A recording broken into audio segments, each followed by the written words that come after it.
You're not supposed to talk about these things after a certain age, right? Well, guess what? I've never been one to follow the rules. Today, I'm spilling 7 bedroom secrets that most women over 60 would never tell their grandkids. Heck, they might not even admit them to themselves. And if you're over 62, don't worry, you're not alone. Stick around until the end, because number 7, it's the one most of us pretend never happens. Also, if you're brave enough, drop a comment with, "You're not the only one, dear." Let's see how many of us are out there. And don't forget to like and subscribe for more honest, no-fluff wisdom from a woman who's lived it. 1, we still crave intimacy, even if it's different now. You know what nobody tells you when you get older? That desire doesn't just pack its bags and leave at 60. Oh no, it sticks around. It just changes clothes. When I was younger, intimacy meant something else. It was faster, flashier, more like a firecracker. But now, it's like a slow-burning candle. Warm, soft, glowing. We crave the connection, the touch, the closeness. Sometimes, it's not even about the act itself. It's about feeling wanted, cherished, seen. You reach a point where you've lived through loss, disappointment, and all the noise of life. So when someone holds your hand and really means it, that moment becomes more intimate than anything in the bedroom ever was at 25. And don't let the media fool you. Our skin still tingles. Our hearts still flutter. It just happens in quieter, deeper ways. But trust me, we're still very much alive in here. 2, we've mastered the art of imagination. People think fantasy belongs to the young, that you stop daydreaming once your kids grow up and you've traded high heels for orthopedic slippers. But that's a lie. Let me tell you, after 6 or 7 decades on this earth, we've got rich internal lives. Our imaginations are vivid. We've had time to reflect, to wander, to fantasize. And oh, do we use it? Sometimes, on a quiet night, I'll pour a glass of red wine, light a candle, and let my mind drift. Maybe it's a memory from the past, those warm summer nights with someone I shouldn't have kissed. Or maybe it's someone I wish I'd kissed. We learn how to let our minds go there. Not in a rush, not in desperation, but with a slow, sweet surrender. And the best part, no performance, no pressure, just a private little journey that's all mine. It's like reading a good romance novel where you're the main character. And darling, in our minds, we still look incredible naked. 3, we've hidden a toy or 2 and know where to recharge them. Now, this one will get me in trouble with the church ladies, but I'll say it anyway. A lot of older women have a secret drawer. Maybe it's tucked behind the winter scarves or underneath that box of old photographs. And inside, well, let's just say technology has come a long way. Gone are the days when you had to rely on a partner to explore your body. These days, we've got little silicone miracles that hum like angels and fit in the palm of your hand.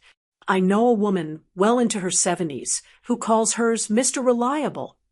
Never late, never moody, always up for it. And here's the beautiful part. Using these tools doesn't mean we're desperate. It means we've learned to take care of ourselves, to know what brings us pleasure, to be in control of our own joy. For some of us, these little secrets are part of our self-care routine, right up there with moisturizing and herbal tea. And honey, you'd be surprised how many of us are remembering to charge those batteries more than our phones. 4, we dress the part when no one's watching. Now, this might sound silly to the uninitiated, but many women over 60 still slip into something silky when no one else is around. Why? Because it makes us feel something. Not for attention, not for seduction, but for ourselves. Younger folks might think older women live in flannel nightgowns and sensible robes. But let me tell you a secret. Underneath that robe might be a lace-trimmed slip that feels like butter against the skin. We do it to remember we're still women, to feel sensual, elegant, and alive. Sometimes I'll put on that soft camisole and turn slowly in the mirror, not because I want to look young again, but because I want to feel connected to the woman I've always been. It's an act of self-love, a reminder that our femininity never left, it just got wiser. And while the world may not see it, we do. In that quiet moment, in that soft glow of the mirror light, we see the woman we've always been, and still are. 5. We've had fantasies about the most unexpected people. Now don't clutch your pearls, but I'm going to tell you the truth. Even at 60, 70, and beyond, our imaginations wander. And not always to the places you'd expect. Sometimes it's someone charming from the past. That boy from high school who used to play guitar under the bleachers, who kissed you in secret behind the science block. He's long gone, married twice over, bald, and probably snores like a freight train. But in your memory, he's still 22, tan, and smells like citrus and summer. And other times, it's a bit more surprising.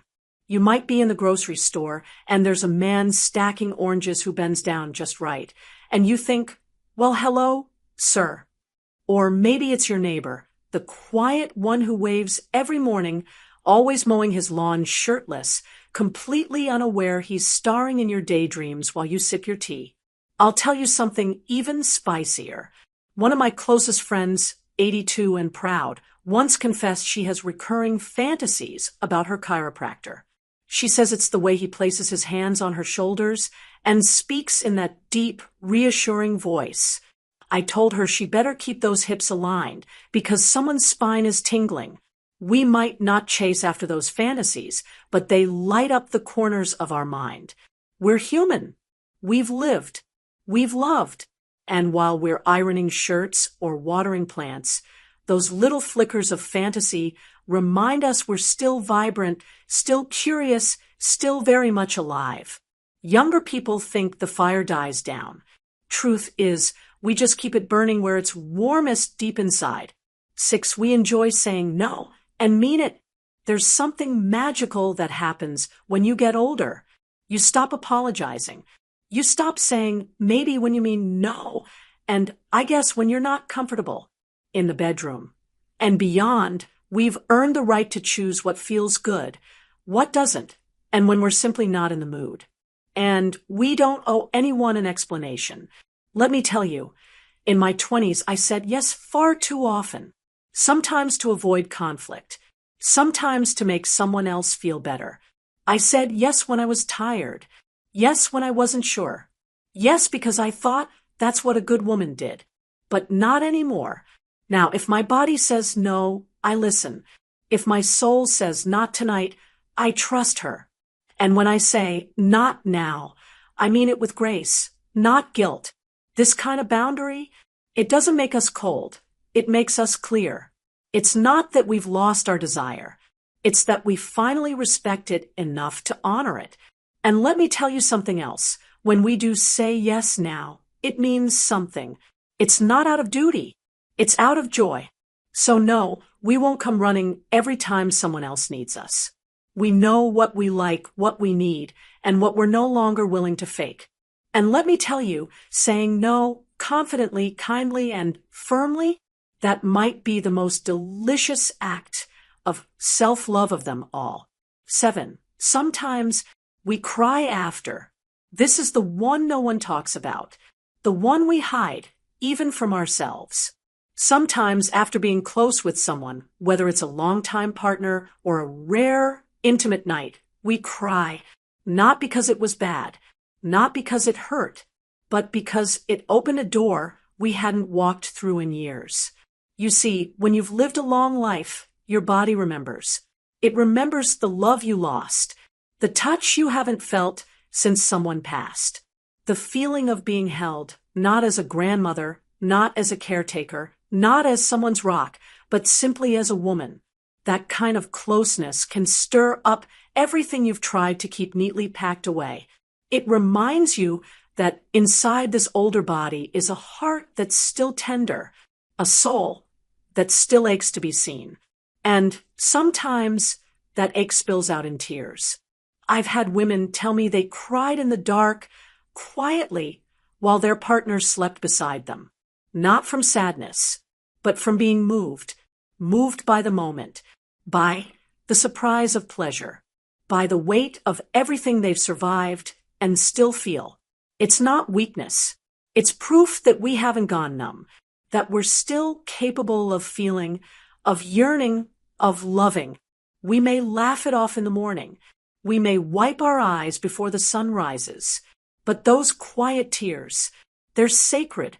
They mean we're still here, still women, still alive in every way that matters.